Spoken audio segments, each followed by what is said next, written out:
Our journey takes us to the twilight of the solar system. We are traveling beyond the orbit of Neptune, the last of the giant planets, into a region of profound cold, darkness, and mystery.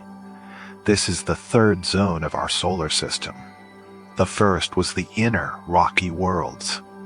The second, the realm of the gas giants. This third realm is different. It is a vast, scattered disk of countless icy bodies, a cosmic graveyard of leftover material from the solar system's formation. This is the Kuiper Belt. For a long time, this realm was purely theoretical, a hypothesis to explain the origin of short-period comets. It was a ghost on the edge of our maps. Then, in 1992, we found the first one. A tiny faint object hundreds of times dimmer than Pluto, orbiting in the deep dark. Since then, we have found thousands, and we know that these are just the largest, the brightest, the easiest to see.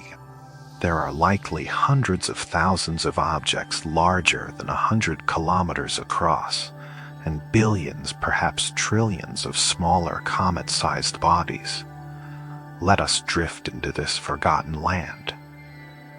The sun from this distance is no longer a disk. It is a star. A brilliant, piercingly bright star, but a star nonetheless. It is 1,000 times dimmer than it is on Earth. It casts a cold, eerie twilight over this realm.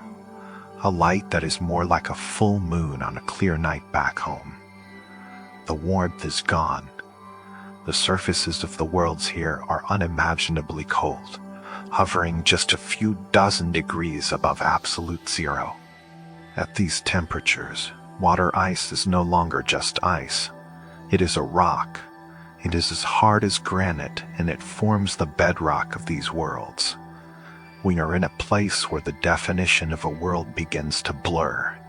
The distances are immense. The Kuiper Belt is not a crowded asteroid belt. If you were to stand on the surface of one of these objects, you would likely not be able to see its nearest neighbor with the naked eye. It is a realm of profound and staggering emptiness, populated by a scattered population of lonely, frozen wanderers. And for decades, the king of this realm was a world we thought we knew, Pluto. For 75 years, Pluto was our 9th planet, a tiny, enigmatic outlier. We knew almost nothing about it. It was a faint point of light. Its surface features a blurry, indecipherable smudge. It was a symbol of the distant, the unknown. And then, as we began to discover more and more objects in its neighborhood, some nearly as large as Pluto itself, we were forced to reconsider. Pluto was not a lonely planet. It was the first and the largest member of this new third zone of the solar system to be discovered. It was the king of the Kuiper Belt. In 2015, after a journey of 9.5 years, a spacecraft from Earth arrived to pay a visit.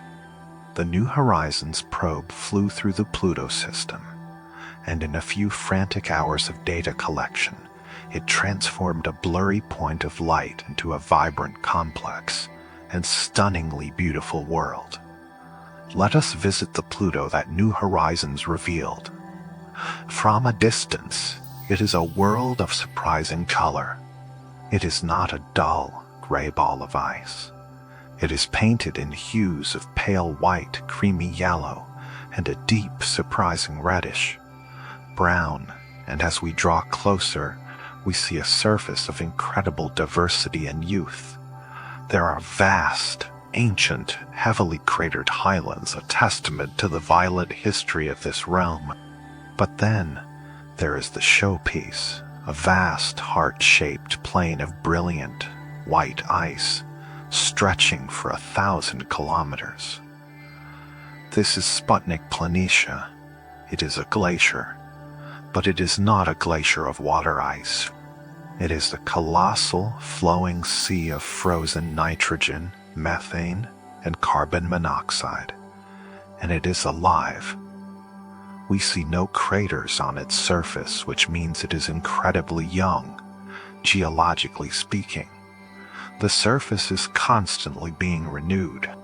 We see polygonal convection cells, where vast slabs of this exotic ice slowly churn, rising in the center and sinking at the edges, like a lava lamp the size of a continent, driven by the faint residual heat from Pluto's interior. At the edge of this nitrogen sea, we see mountains. But these are not mountains of rock. They are mountains of water ice, the bedrock of this world, floating like colossal icebergs in the softer, denser nitrogen ice.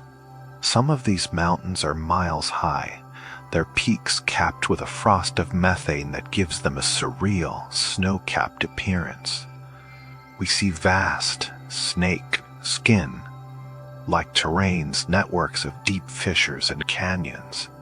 We see evidence of cryovolcanoes, ice volcanoes, that may have once erupted a slushy liquid mixture of water and ammonia onto the surface.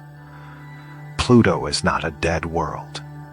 It is a place of active, ongoing, and deeply alien geology, a world that has been shaped and reshaped by forces we are only just beginning to understand. And Pluto is not alone. It has a family of moons. The largest, Charon, is so big in comparison to Pluto, about half its diameter, that the two are best considered a binary system. They orbit a common point in space that is outside of Pluto itself. They are locked in a perfect tidal embrace, forever showing the same face to each other as they dance their slow, silent waltz in the twilight. Charon, too, is a world of wonders. It is a grayer, older world than Pluto, its surface a uniform, ancient, cratered landscape of water ice. But it is split by a colossal canyon system, a belt of chasms and cliffs that dwarfs the Grand Canyon on Earth, and its north pole is stained with a mysterious, dark red material. This is the Mordor macula. Scientists believe this is material that has escaped from Pluto's thin atmosphere, traveled across the space between the two worlds, and has been captured and frozen onto Charon's pole, where it is then irradiated by the faint sunlight, cooked into complex organic molecules called tholins. It is the world painted with the breath of another. We leave the Pluto-Charon system, the binary heart of the Kuiper Belt, and we journey on. The discoveries here are just beginning. New Horizons continued its journey, and in 2019 it visited another, much smaller and much more typical resident of this realm, a world now named Arrokoth. Arrokoth is different. It is not a sphere. It is a contact binary, two separate, flattened pancake-like worlds that have gently, slowly touched and stuck together. It looks like a reddish, lumpy snowman. It is a primordial world. It has likely remained unchanged, untouched since the dawn of the solar system. Its gentle fusion tells us that the process of planet formation here was not one of violent collisions, but of slow, graceful gravitational accumulation. It is a fossil, a perfectly preserved relic from 4.5 billion years ago, a direct window into the conditions under which our solar system was born. And there are others, worlds like Makemake and Haumea. Makemake is, like Pluto, a reddish world, likely covered in the same fallen snow. Haumea is a strange, elongated, football-shaped world, spinning incredibly fast, so fast that it has distorted its own shape. It is thought to be the result of a massive, ancient collision that also created its family of small, icy moons. And then there is Eris, the world that dethroned Pluto. It is slightly smaller than Pluto, but slightly more massive, meaning it is denser, rockier. It orbits far out in the scattered disk, the chaotic extended fringe of the Kuiper Belt, on an orbit that is long and highly inclined.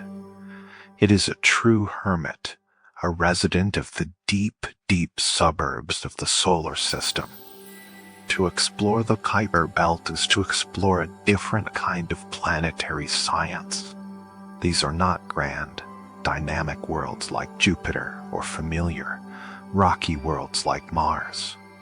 These are the small, the cold, the ancient. They are the keepers of secrets. Their cold, stable surfaces preserve the history of our solar system in a way that the inner geologically active planets cannot. They are the archives. To drift here in the cold twilight is to feel a sense of profound peace and antiquity. It is a realm of slow dances, of ancient collisions, of worlds that have been sleeping for billions of years. It is a place where time itself seems to move more slowly. The sun is a distant memory, the pull of its gravity a gentle, guiding hand. This is the true frontier, the edge of the known and the beginning of the great dark ocean of interstellar space that lies beyond, and it is filled with more wonders than we ever dared to imagine. It is not an empty wasteland. It is a kingdom of ice, a realm of twilight, and the final beautiful and silent chapter in the story of our solar system.